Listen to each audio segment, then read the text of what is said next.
ஆண்டவரும் இரட்சகருமாகிய இயேசு கிறிஸ்துவின் நாமத்தில் மீண்டும் உங்கள் யாவரையும் நான் வாழ்த்தி வரவேற்கின்றேன். இன்றைய நாளுக்கான வேத தியானமாக மத்தேயு 5வது அதிகாரம் 10வது வசனம்.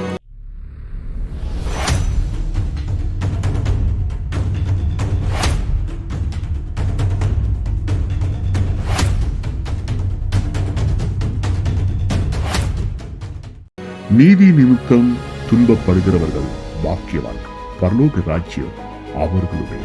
பிரியமானவர்களே, நீதியின் நிமித்தம் நீங்கள் நீதியாய் நடந்து நேர்மையாய் நடந்து மனுஷர் உங்களை துக்கப்படுத்தும் பொழுது, உங்களை அவர்கள் உபத்திரவப்படுத்தும் பொழுது, அங்கே ஆண்டுடைய வசனம் சொல்கிறது பாக்கியவான்கள் என்று சொல்.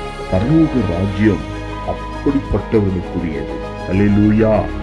ரோமர் 8வது அதிகாரம் 35வது வசனத்தை நாம் பார்க்கும்போது, உமது நிமித்தம் என் நேரமும் கொல்லப்படுகிறோம், அடிக்கப்படும் ஆடுகளைப் போல எண்ணப்படுகிறோம் என்று எழுதியிருக்கிறபடி நேரிட்டாலும் கிறிஸ்துவின் அன்பை விட்டு நம்மை பிரிப்பவன் யார்?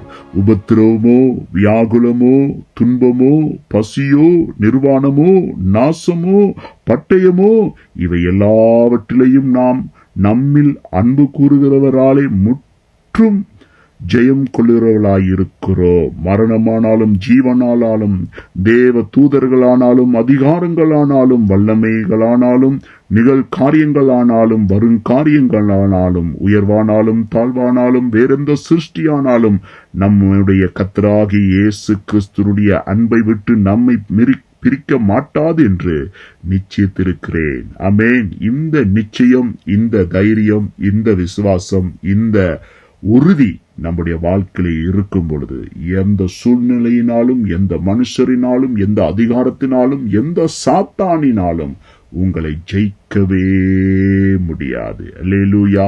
ஆக நீதி நிமித்தம் துன்பப்படுகிறவர்கள் பாக்கியவான்கள், பரலோக ராஜ்யம் அவர்களுடையது என்று ஆண்டவர் சொல்லியிருக்கிறார். ஆமேன், ஆமேன்.